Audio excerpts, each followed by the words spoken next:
Connu de tous et malheureusement assez moqué. Combien de surface on a vendu? Les surfaces ne sont pas vraiment les premières idées d'achat mais ont pourtant beaucoup de qualités à faire valoir et c'est ce que je vais vous montrer dans cette vidéo.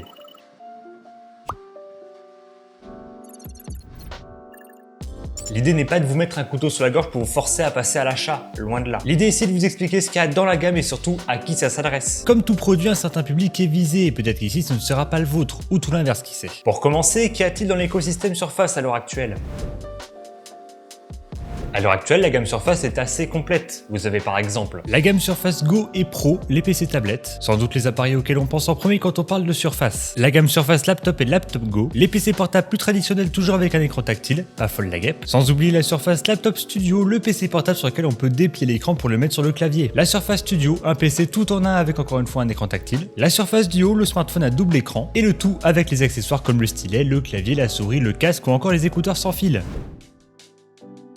Comme vous le savez sans doute à force, je me suis acheté une Surface Pro 3 reconditionnée il y a 2 ans. Pour rappel, rien à redire sur le produit reconditionné en lui-même, hormis le détail du clavier, pour ceux qui ne l'auraient pas vu. J'ai commandé une Surface où le clavier AZERTY était mentionné, alors que sur l'autre annonce à 50 € moins cher, c'était pas marqué, sous-entendu du coup qu'il était fourni avec, mais du coup j'ai rien eu. Ah mais non, c'est normal, il s'agit du clavier numérique qui est dans AZERTY. Au départ, je voulais me prendre une Surface Pro 4 pour l'utiliser en cours. Avant de l'acheter, j'ai eu l'occasion d'en tester une à mon ancien travail, histoire de me donner une idée avant de passer à la caisse. Et là, c'est la douche froide, j'ai plus envie de m'acheter une Surface. Le problème était surtout le clavier qui n'était pas adapté à ce modèle de surface. L'expérience de frappe était atroce, le trackpad était ridiculement petit et le tout ne faisait pas la largeur de l'appareil donc ne s'aimantait pas dessus. Il faut dire aussi que je n'assumais pas trop de venir en cours avec une Surface. Je rappelle que c'était une classe de geek avec une grande majorité des gros PC gamers avec des LED de partout. Donc se pointer avec une Surface de Microsoft, marque assez critiquée en cours, je vous laisse imaginer. Pendant une grande partie de l'année, j'ai continué à me pointer avec ce gros PC qui fait la taille et le poids d'un âne mort.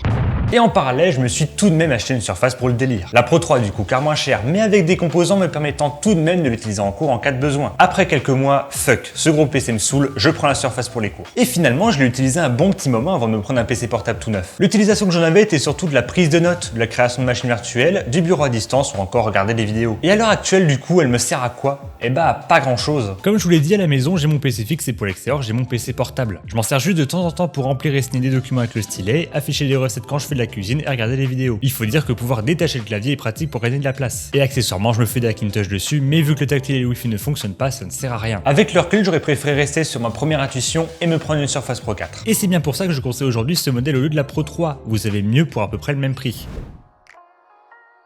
Vous vous en doutez, j'ai plein de qualités à donner aux Surfaces. La gamme de produits qui est assez complète, vous trouverez très probablement une Surface faite pour vous. L'originalité de certains produits. À l'heure où tout est uniformisé, ça fait du bien d'avoir des produits qui sortent du lot et potentiellement plus adaptés à l'utilisation que vous voulez en faire. Je vais prendre par exemple la Surface Arc Mouse que je viens de m'acheter. C'est une souris en forme d'arc qui peut se plier pour prendre le moins de place possible. Astucieux. L'écosystème Surface qui s'intègre très bien aux autres produits Microsoft comme Windows ou Office. Les caractéristiques haut de gamme, à l'image de certains matériaux nobles utilisés comme le magnésium, le verre ou encore l'alcantara et même sur la gamme Surface Go. Je n'ai quasiment aucun plastique sur mon appareil. Surface Pro 3 qui a d'ailleurs un écran Quad HD 1440p. Alors oui, cela peut paraître ridicule maintenant, mais en 2014 ça ne courait pas les rues. La Surface Pro 4 fera encore mieux un an après. Ces caractéristiques participent également à la longévité des produits. Peut-être pas forcément si on compare à un PC portable haut de gamme. En revanche, comparer une tablette, c'est le jour et la nuit. Une Surface Pro 3 s'utilise encore très bien en 2023, là où avec une tablette de la même époque, j'émets des doutes. D'un côté, cela s'explique par Windows et les processeurs Intel. Sur une Surface, vous pouvez installer n'importe quel OS de PC, même Windows 11 se lisant incompatible avec mon modèle, mais qui en réalité fonctionne très bien. La rétrocompatibilité est également très appréciable. Le Surface Tip Cover encore en vente est toujours compatible avec ma Surface Pro 3, sortie il y a 9 ans, je le rappelle. Ceci peut s'expliquer par la connectique qui n'a pas vraiment changé entre temps. Les connectiques justement, ça va faire débat, mais j'adore la connectique de charge magnétique.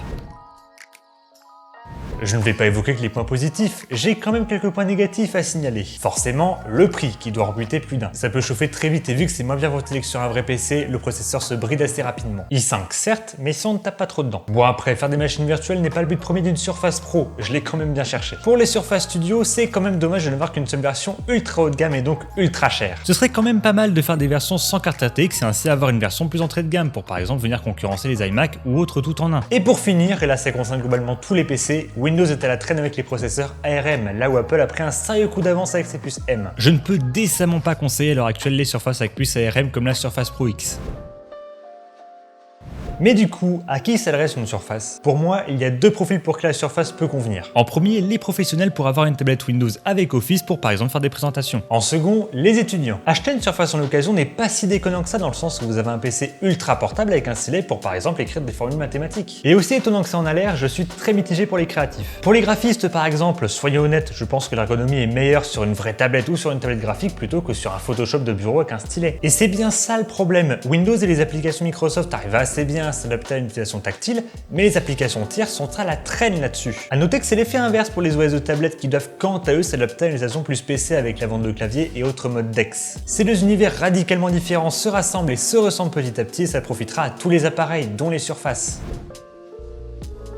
Pour conclure, selon moi, les Surface sont des produits très intéressants pour sortir de l'ordinaire et ne pas avoir le même appareil que le voisin. Rien à dire sur les PC portables et tout en un qui font très bien le job avec l'écran tactile qui reste une plus-value. En plus de 10 ans, les PC tablettes sont des appareils aujourd'hui très bien aboutis niveau design, mais qui ont toujours le désavantage avec Windows sur les modèles ARM, comparé aux tablettes qui deviennent des concurrents de plus en plus sérieux. En effet, les deux appareils ont maintenant un clavier détachable et se ressemblent beaucoup niveau design. Aujourd'hui, le combat ne se déroule plus côté matériel, mais côté logiciel, et c'est ce critère-là à prendre en compte si vous hésitez entre ces deux mondes. Vous voulez un PC ultra portable tactile? Prenez une Surface. Vous voulez une tablette qui peut être utilisée en tant que PC? Prenez une tablette. Cette vidéo est désormais terminée, merci de l'avoir regardée. On se retrouve prochainement pour enfin la nouvelle série Project Lambda. Bonne journée ou bonne soirée selon l'heure à laquelle vous regardez cette vidéo. Salut!